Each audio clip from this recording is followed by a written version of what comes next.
Os neurocientistas dizem que nós somos muito mais influenciados pelo inconsciente do que pelo consciente.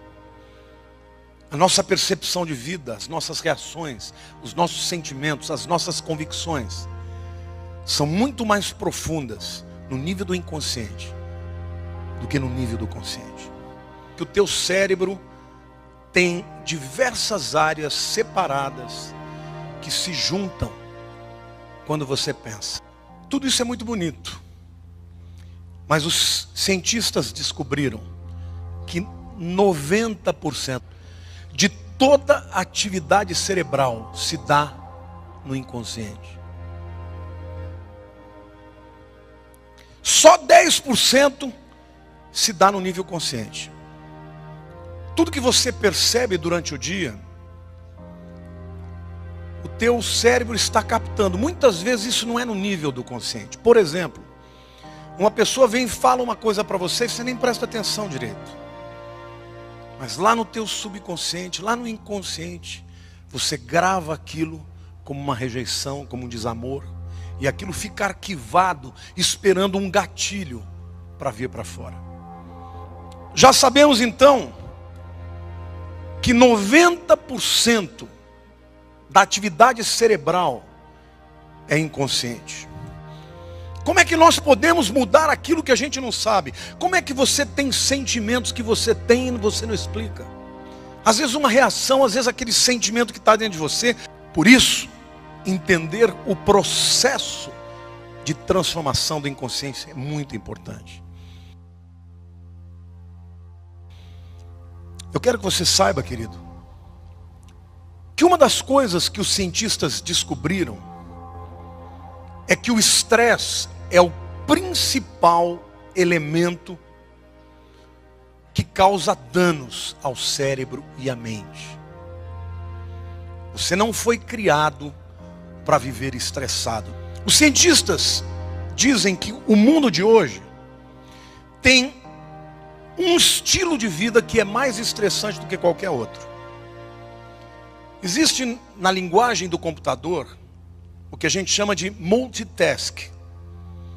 É quando você abre, task no inglês é trabalho. É quando você abre o teu computador e você faz várias coisas ao mesmo tempo. Você fecha uma janela, entra noutra e vai. Quanto mais janelas você abre, mais o teu computador fica lento. Hoje em dia, os cientistas dizem que o pensamento multitask, ou múltiplos pensamentos ao mesmo tempo, é absolutamente devastador para o cérebro. Por exemplo, você é daquele tipo de pessoa que assiste televisão, escrevendo no computador, com o celular no Facebook, e tenta escrever para 2 pessoas, para 3 ao mesmo tempo que está teclando com você, e ainda está conversando com o marido ou com a tua esposa. Quantos fazem isso? Eu quero te dizer que isso é veneno para o teu cérebro. Em outras palavras, 99% das pessoas, principalmente dos jovens dessa geração, estão estressados. Já levanta de manhã estressado, não sabe, mas não sei, estou sempre cansado. Claro. Coitado do teu cérebro que tem que fazer isso tudo uma vez. E isso prejudica imediatamente atenção, foco, aprendizado. Isso é resultante, é provocador de depressão. Pessoas estressadas são pessoas infelizes, são pessoas incrédulas, são pessoas que vão adoecer cedo ou tarde. Nos nossos estudos do cérebro também, nós aprendemos que muitas doenças do corpo são doenças que se originam na alma ou na mente. Eu quero falar para vocês sobre os agentes de transformação do inconsciente. Houve um grande psiquiatra, discípulo do próprio Freud, chamado Carl Jung. Esse psiquiatra, ele fez uma observação nos diversos pacientes que ele atendia, que eles apresentavam características semelhantes aos seus familiares. Características do inconsciente, interpretada muitas vezes através dos sonhos. E ele veio então com uma teoria chamada do inconsciente coletivo. Ele dizia o seguinte, que cada um de nós tem um inconsciente pessoal, que é resultado das nossas experiências de vida, e um inconsciente coletivo, que era herdado através dos familiares. E essa teoria dele se tornou um motivo de celeuma, de discussão, até hoje, muito grande entre os psicólogos. Por quê? Porque muitos defendiam que nós somos subproduto do meio, daquilo que recebemos das influências do meio. Outros defendiam que nós temos comportamentos que são genéticos.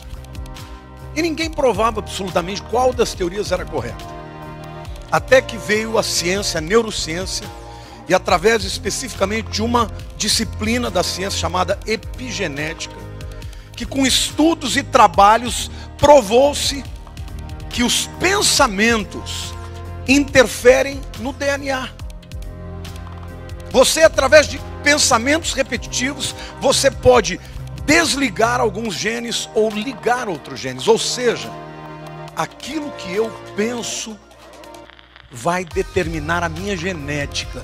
E aquilo que está na minha genética é passado para as minhas gerações. As minhas decisões mudam os meus genes.